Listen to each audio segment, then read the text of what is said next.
All right, cool. So I'm live over there as well with a different camera angle. Um,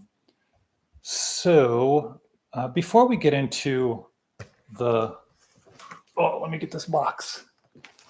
Before we get into the Spark, let me see if I can fix this angle a little bit. Oh, all right. Before we get into the Spark 2, I bought some stuff from Sweetwater recently, so let me talk about that a little bit.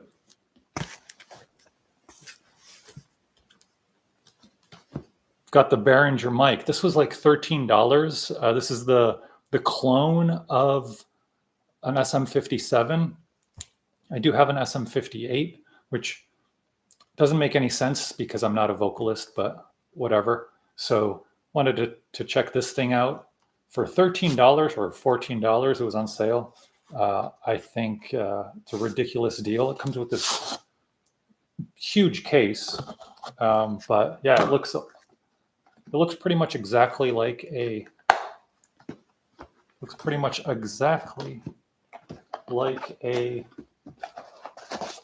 SM57, at least from far away. But that's the Behringer SL75C. So I actually don't use mics much for recording because I go direct with the amp modelers mostly, but sometimes it's useful to have.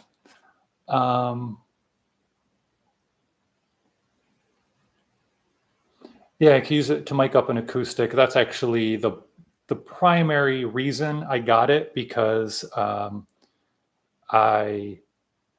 don't do many, obviously, acoustic videos, but for when I do, it'd be nice to have a okay instrument mic. So yeah, that's the primary reason I got it. What else? Oh, should we do a Sweetwater? Should we do a Sweetwater candy review? Because I got, of course, the Sweetwater candy when I made my Sweetwater order. I'm not affiliated with Sweetwater at all, by the way. I will say, as far as the Spark 2, Positive Grid did send me this. I purchased all my previous Spark products. So I've got the original Spark 40, which now they just call the Spark Go. I bought that as well. Actually, the Spark 40 I bought before I ever started a channel. So it was just my own kind of home practice amp. Spark Control, which, by the way, I don't recommend any longer. It started having crazy connectivity issues, but that has been solved with the Spark Control X, which I posted a video complaining about my Spark Control, and they actually did send me this a couple months ago with no expectation of making a video or anything like that.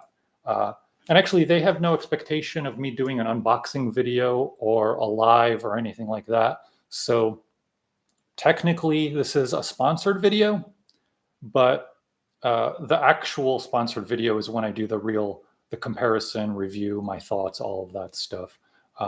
As always, editorial decisions are my own. They have no say in any of that, blah, blah, blah, blah, blah. You know how I feel about all that type of stuff, sponsored reviews and whatnot. Oh, one thing about the Spark Control X, though. I was having issues kind of hitting the bottom buttons instead of the top buttons. So I've got these pedal toppers, which I know a lot of people hate pedal toppers, but whatever, I don't care. They work out well for me. I'm missing some chat information here, or some chats coming through here. What's the upgrade price if you have a Spark 40? Do you have to return the original? As far as I know, the upgrade price is like $249, $239. I don't remember. I don't work for them.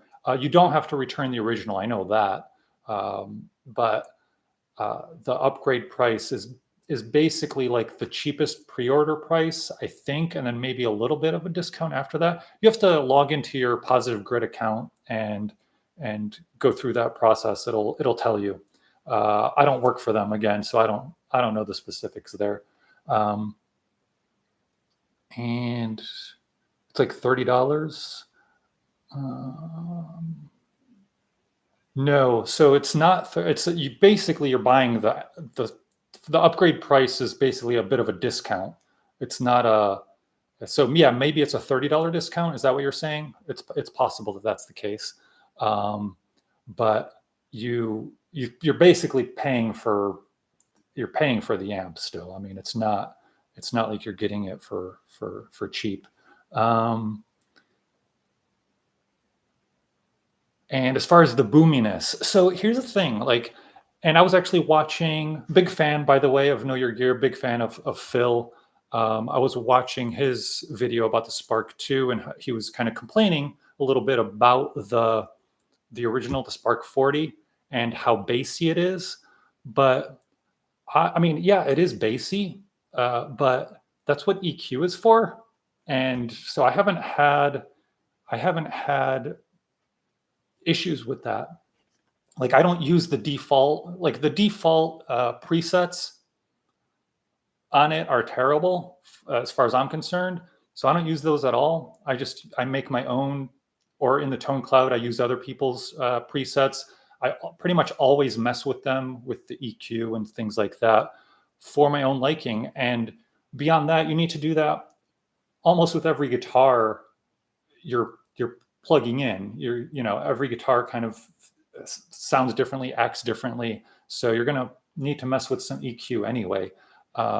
So yeah, it is bassy, but not in a way that ever really bothered me. You've heard my recordings with the Spark 40 for years, because I was almost exclusively using that when recording guitar reviews. And I don't know. I know that's a common complaint. It's not a complaint for me. I mean, I get it. I get what people are saying, but I don't know. I guess I just don't have the same issues. Nice that you get some free gear. I will say, as far as free gear, we can talk about that a little bit. It's considered income, so you still got to pay taxes on it, which is why free gear itself is not as great of a thing as maybe people who don't have channels think. I mean, of course, it's great. You're still, you're paying technically less, but takes a long time to make a video. It's as I've mentioned before, I lose money on every video I make. So pretty much a few videos make their money back. For example, the Squier debut Stratocaster, which, by the way, on the last live, I kind of dropped the hint, or whatever you want to call it. I'm going to be giving that guitar away when I do the review, because thanks to you for watching that video and buying debut Stratocasters through my Amazon link, I made enough money to pay for that guitar and pay for the shipping when I do the giveaway. So thank you for that. This guitar also paid for itself. That's my most popular long video right now. And the ad revenue in that paid for that guitar as well. I'm not going to give that guitar away, the Epiphone SG Special, because I still have some other plans for it that I have been, I guess, lazy with doing. And speaking of those plans, back to Sweetwater. So first, let's do the Sweetwater candy review. Bit of honey, garbage, hate it. Wait. Oh, another bit of honey, garbage, hate it twice. Dad's root beer. I love root beer. So this is fine. Okay, when I was a kid, I liked this, but double bubble, no, trash. Oh, I forgot I have the TikTok over here at camera. So yeah, the double bubble gum, I hate that. And then 2 Smarties. I like Smarties, but yeah, I know you can with Sweetwater. Again, not affiliated with Sweetwater. I know you can ask them for the specific candy that you like, but I prefer to be surprised. So I have never done that. Honestly, probably just getting no candy is better because I don't eat the candy I don't like, and whatever. We're getting ahead of ourselves, or not getting ahead of ourselves, we're getting behind ourselves. Speaking of that SG special, so I have 2 more videos planned with it.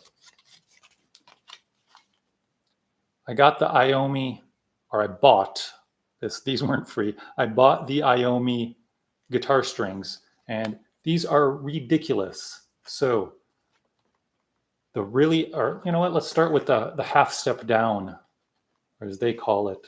Where is it? Yeah, they call it D sharp standard. So my whole life we always called it E flat, but okay, Labella, we'll go D sharp standard. Look at these. Look how thin these are. 8, 8, 11, an 18, a wound 18, 24, 32. So yeah, looking forward to these, and I'm gonna string the cheap SG up with these, and then we've got, when he tunes down to C sharp standard, we've got his set of 9s, which are also ridiculously thin, not like normal 9s. 9, 10, 12, a wound 20, 32, 42. So excited to do that video because I'm excited just to, I'm scared a little bit, honestly, to try those 8s because they are thin. Anyway, I'm missing some of this chat here.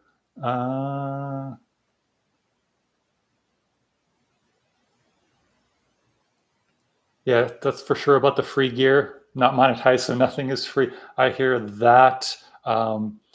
It took me almost 2 years to get monetized. So yeah, I feel that it's expensive. Even once getting monetized, the ad revenue still doesn't pay for the gear. Bobby says, it's not free because of your time, but you deserve some compensation. I appreciate that, Bobby. Just sold the guitar to buy some stuff to get more content for my channel. Yeah, I do that constantly. I'm constantly selling stuff on Marketplace and Craigslist. And I do also local guitar setups around here to fund more videos. So anyway, let's see. That's what gauge I use. Oh, you use 8, 8, 11, 22, 32, 38 Shark Air? That's, I mean, is it because of like nerve issues in your hand or like things like that, or just you like how it sounds? I know, what's his name? Billy Gibbons also uses like 7s or 8s. So yeah, let me know if you're still on the live here. Let me know what that's about. Am I missing on TikTok? Am I missing any comments? Maybe I am. I don't know. I apologize over there if I'm missing your comments. You can go to the Better Video site, and I'll see those chats for sure. Shrimpu, you went from 8 to 32 to 10 to 46. Felt like crying. Yeah, that's I can imagine if you've been using the 8 to 32s anyway, that's rough. You're a noob. Yeah, no worries. Apparently, yeah, Billy Gibbons did that after BB asked him why you're working so hard during a benefit concert. Yeah, it's when I heard about Billy Gibbons doing that, I thought that was wild. But honestly, I didn't know Iomi used. I always thought he used lighter strings, but I didn't know how light. Obviously he has the missing fingertips, or I guess on his right hand since he's a lefty. So he, does it for that reason. But in any case, moving on to my final purchase from Sweetwater last week. Oh, Shark Air, you just have a light touch. That's why you use the light strings. Yeah, that makes sense. I got a UAFX tape echo, and it was on sale new for $100, but the demo it was back ordered, and the demo was $10 cheaper. But they didn't tell me they were going to put these stupid demo stickers all over it. I would have just waited for the back ordered. So, Sweetwater, what are you doing? You got to let us know you're going to mess up the box, because some of us have mental issues that we need a nice box. So in any case, oh, actually, that's not the last thing I bought. Oh, anyway, this was recommended by Ed Pettersen.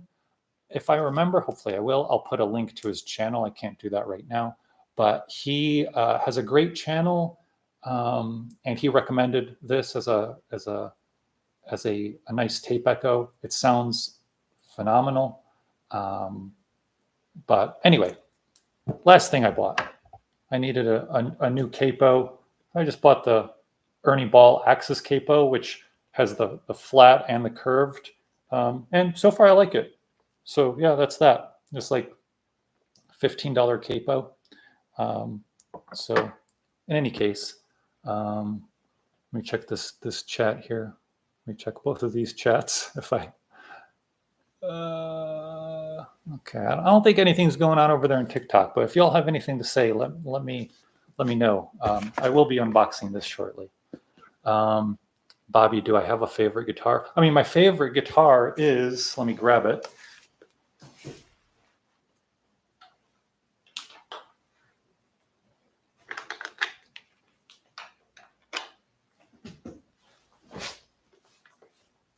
My first guitar, Jackson Stealth HX, 3 humbuckers, although I disengaged the 5-way switch, disengaged the humbuckers. Oh no, this 5-way switch still works, except I disengaged the 2 humbuckers there, and I put in an EMG H1A in the bridge. And yeah, as you can see, so my first guitar. So most of these stickers are from when I was a kid, and yeah, it's still going strong. This, funnily enough, I don't know if you can see it behind all these other stickers, but this sticker back here is a Korn sticker, and it was autographed by them. I'm not a Korn fan anymore, but back in the 90s I was. You could still see Head's autograph right there. But yeah.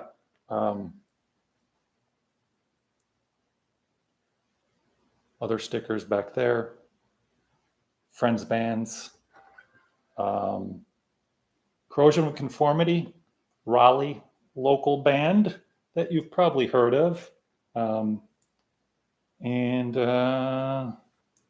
Yeah, Detroit sticker for obvious reasons. This Bitcoin, I don't have any. That's just, I got one, I put it on, whatever. So that's my favorite guitar. I don't play it as much as I would like to anymore, because I don't have the time. If I'm, doing reviews and stuff, takes way too much time. So, but yeah, that's my favorite. It's a perfect guitar. Very, for me, it's fast, sounds great. It feels nice. Has jumbo frets. Basically has everything that I really like in a guitar. It's surprisingly enough, it's very light. Made in Japan, by the way. That's a made in Japan Jackson. And yeah, just for me, perfect guitar. Is it better than the Kaiser Capo? Oh, you know what? It's been like a decade at least since I've had a Kaiser Capo. I never had an issue with one, so I don't know. Yeah. Sorry, I can't answer that. Everybody says the G7th capos are like the best. I've never used one, but I was gonna buy one of those instead, but they're like $60 or $70, and I was like, you know what? Let me try the Ernie Ball. Let me try the Ernie Ball capo. Speaking of Ernie Ball, so I know we're jumping around here, but my whole life I used Ernie Ball slinkies, skinny top, heavy bottom, 10 to 52. pretty much my whole life. But recently, or actually, I mean, I guess over the past couple of years, obviously I test out lots of different strings, whatever. But if you're getting non-coded strings, you're going to be shocked by this. Let me grab a set.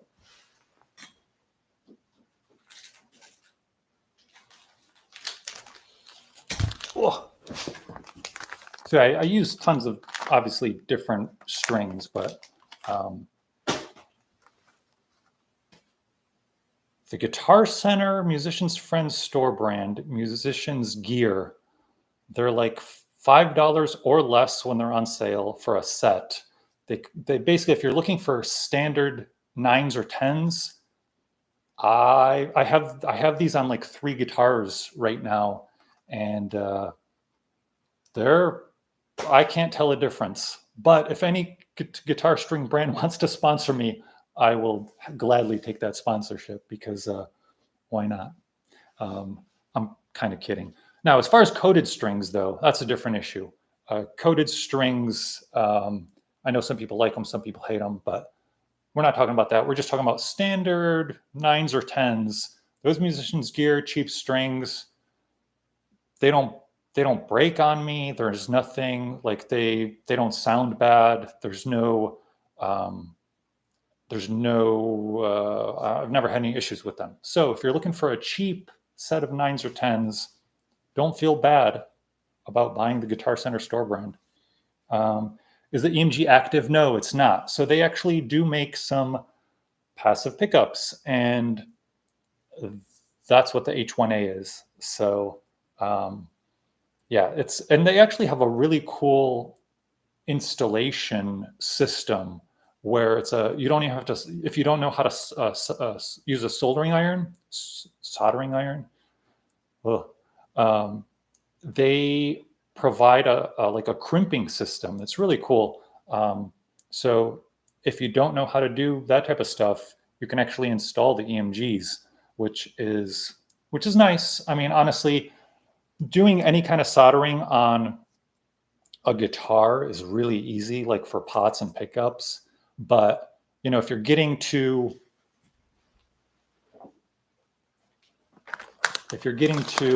doing a guitar pedal, circuit board, breadboard, not a breadboard, a circuit board, it's a little bit more difficult, because you can mess things up a lot more easily. And anyway, I promised I would have this video a long time ago.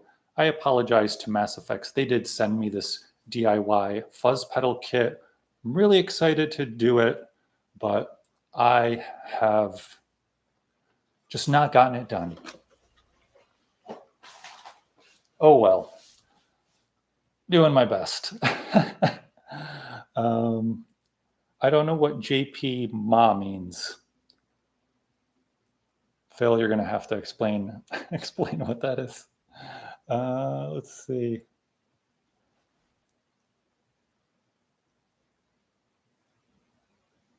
All right, I have no idea how this TikTok is working, to be honest, because I see people constantly joining, but there's no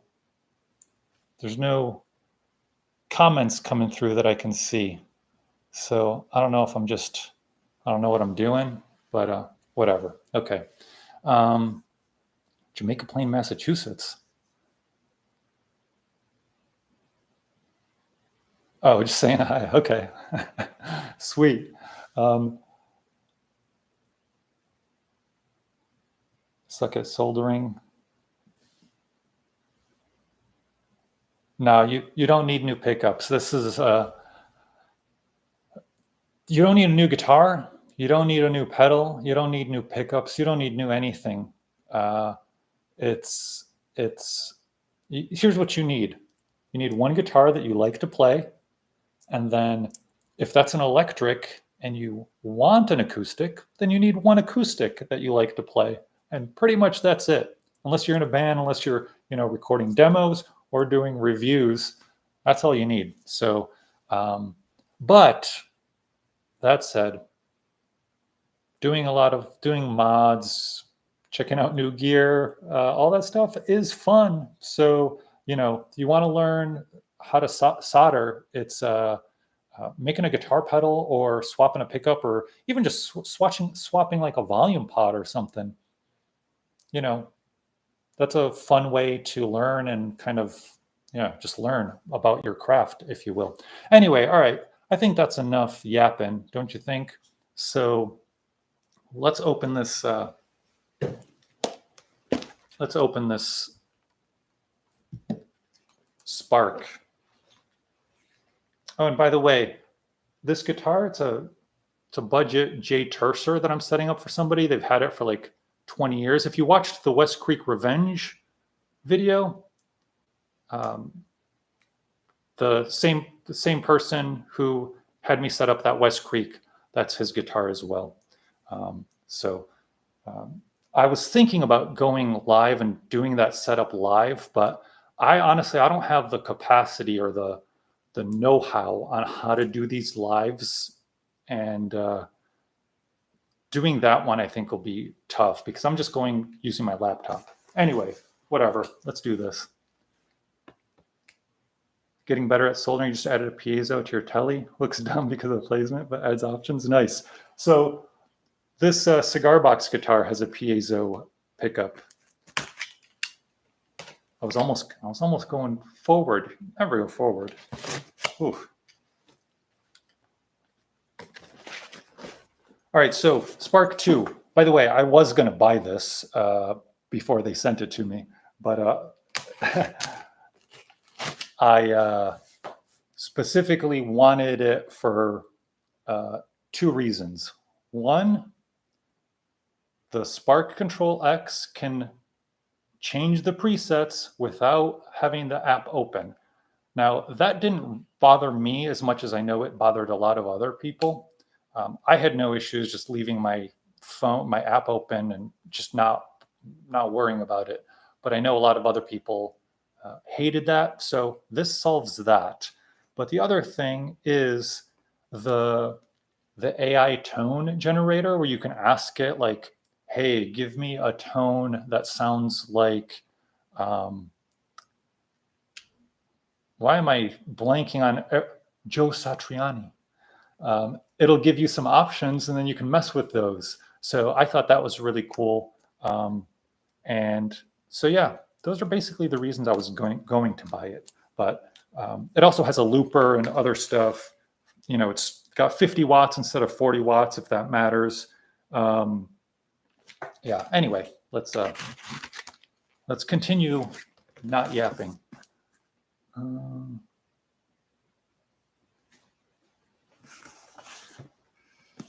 see here.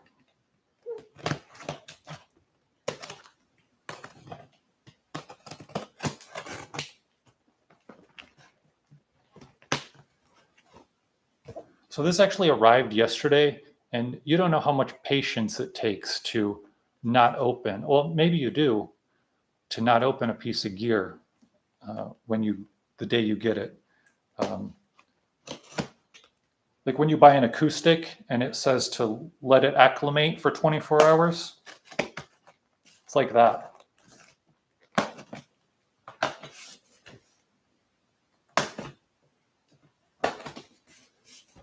Having a little trouble breaking through all this tape here. All right, did we get it?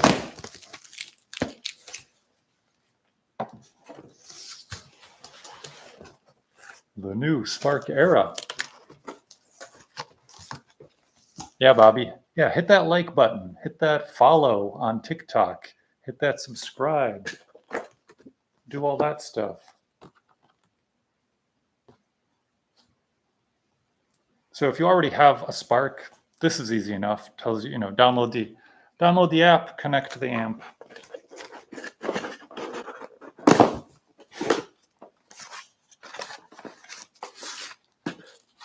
Power brick. And of course, I will be doing a review on this as soon as I can. I will do kind of a comparison to the 40/review of the amp. Now, like I said, I have a lot of Spark products, so I'm really familiar with the ecosystem. So I hope I'll have that review pretty quickly. But never know with me.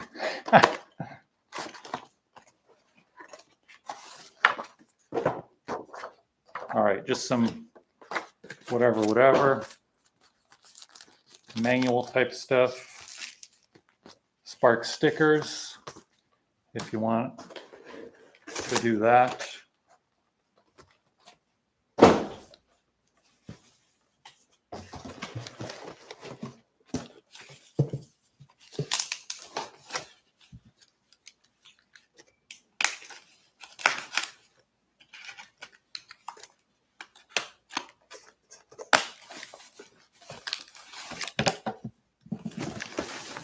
All right. I don't know why I'm being so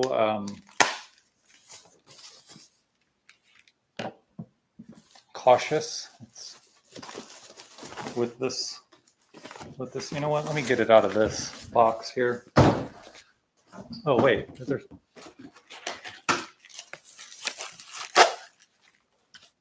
something at the bottom of the box. Oh, the strap.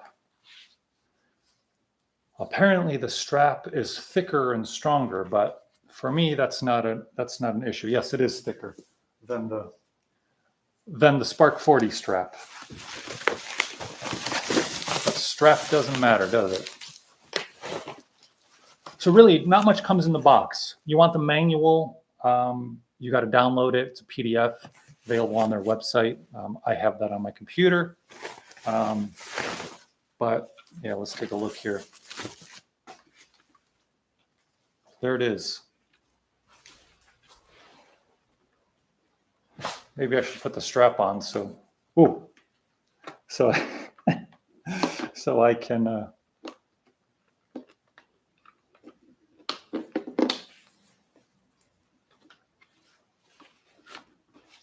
I'm missing some chats here. Strap tone, yeah, that's right. All right, so obviously in the comparison and review, I'll do a better look kind of side by side. This one is thinner a little bit. That as other folks have said, that maybe deals with some of that base issue. I don't know. I will see. But again, the base issue wasn't an issue for me. So I also, whatever. So, I mean, if you've seen all the videos, like at this point, like, what am I gonna tell you something new about this? Probably not. It's got 8 presets. It's got a looper. A lot of the other controls are somewhat similar to the Spark 40. If you have any questions, let me know. USB-C, which is much preferred to the weird printer output on the Spark 40, which for me, because I have a MacBook with USB-C, I needed to buy a separate cable to hook it up.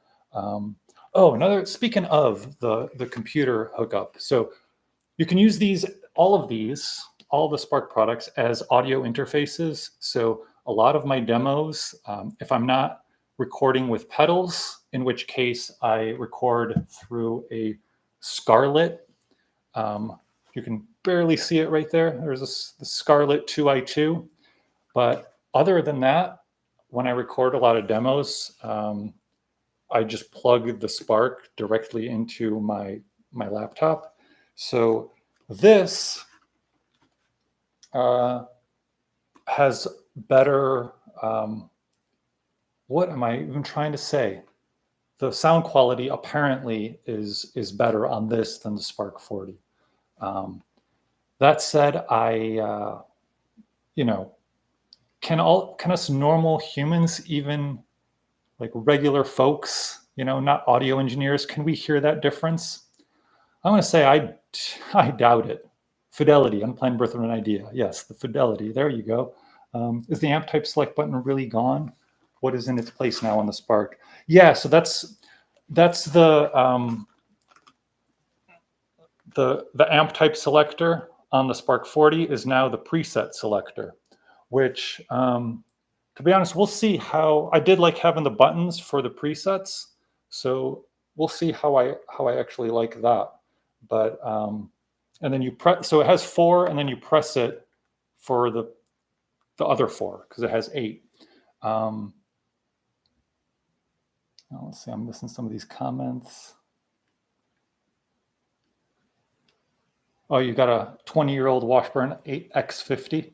Not familiar with that one, but in any case, yeah. So that's the amp selector. Oh, and another thing the Spark 2 has is a battery bank. I don't have the battery, but if you want to busk, you want to go, play in the city, that's pretty cool. I don't need that. If I'm leaving the house and I really need an amp, this thing is perfect. So in any case, if you want that option, you've got it now with the Spark 2, which is nice. I mean, having options is always a positive, right? But in any case,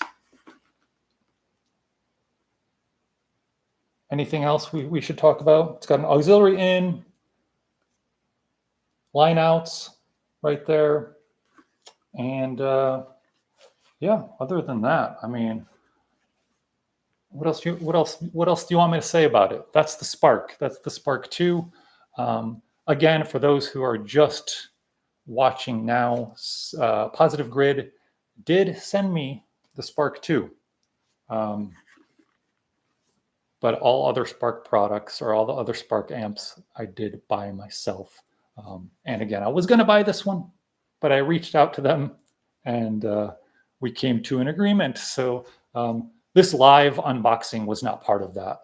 I just said I would do a review of it like I did with previous Positive Grid Spark products.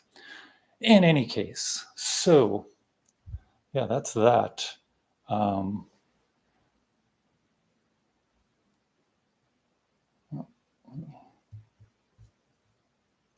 All right. Anything else to talk about? I don't think so. Nothing to do with the Spark, but if y'all don't have a Pettersen Strobo Stomp, the Strobo Stomp Mini is a great tuner pedal. Neither here nor there, huh? Any thoughts on Yamaha THR versus Spark 40 or to comparison? So I've never owned the THR. I've only played it, and it's great. There's no issues there. What I like about the Sparks is, especially now that I've had them for so long, I had the Spark 40 before I started a channel, so I'm used to the ecosystem. I'm used to how to editing tones. I really like their tone cloud. All that type of thing. I also use, you might have seen it like in the West Creek video. Sometimes I forget to put the signal chain, but I remembered on that video. I also use the Positive Grid Bias FX to record sometimes. So that's separate from the Spark Tone Cloud, but I really like their sounds, their tones. So, but nothing wrong with the Yamaha. I mean, I love Yamaha. The Yamaha PAC 112V, one of my favorite budget guitars, probably my favorite Strat style budget guitar. So yeah, no issues with the THR, but I don't own one because I honestly, I don't prefer to review amps. Like much like a lot of other folks and most guitar players, I don't play in a band anymore. I'm a bedroom player. So, amps are less exciting to me than guitars. But modeling amps like this are very exciting to me, but I don't need a bunch of them. So in any case, that is what it is. Like the Katana, Boss Katana, also a great amp. And I love obviously Boss pedals. So yeah, it's a lot of it is personal preference. I'm not going to tell you that you need one or the other or this or that or one sucks or whatever. Well, I mean, if one sucked, I would say that for sure, but they're all good. They're all just good in different ways. So this one is good in a way that I like. Got a hot lunch date with the wife. Yeah, see ya. Thanks for joining. Todd, you're looking forward to the Spark 2 review, especially comparison to the Spark 40. Yeah, like I said, I will do a kind of a comparison or as best I can. I'm still not sure exactly how I'll do that, but in any case, yeah, that'll happen as soon as I can. But yeah, so that's that. That's the Spark 2. Anything else we want to talk about? Anything else I want to talk about? Let me see.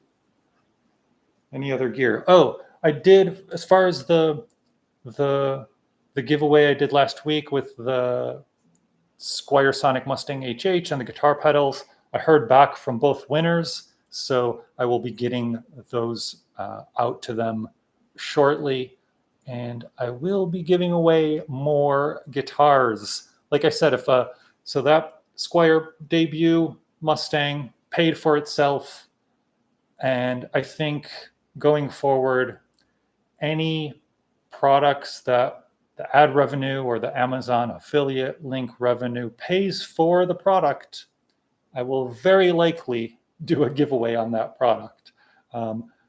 So I don't know what that means. Subscribe, I guess. Yeah. All right. See you, Phil. Yeah. Thanks for joining. Thoughts on Recording King? So funny you should say that. I guess if you bear with me on this stream, I have to leave the video for a second.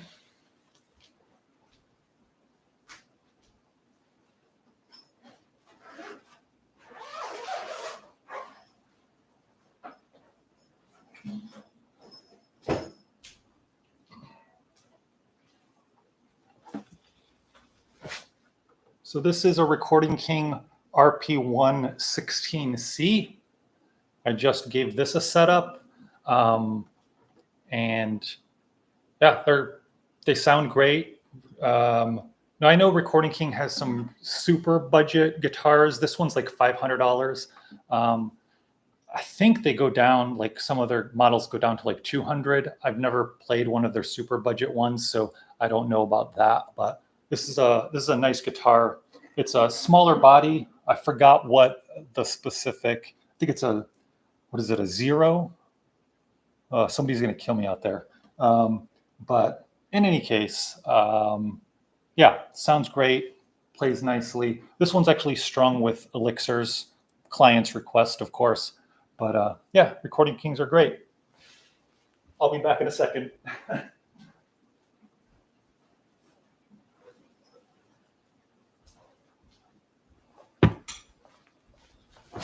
Always good to leave the live stream when you're live streaming. Anyway, yeah, so that's that. Thank y'all for joining. I actually was not expecting to go this long on this stream, but I appreciate y'all for sticking around. And yeah, helps you stay grounded, work on the basics rather than get overwhelmed. I'll be honest, I've mentioned this in a previous video, but I've gotten worse at guitar since starting this channel because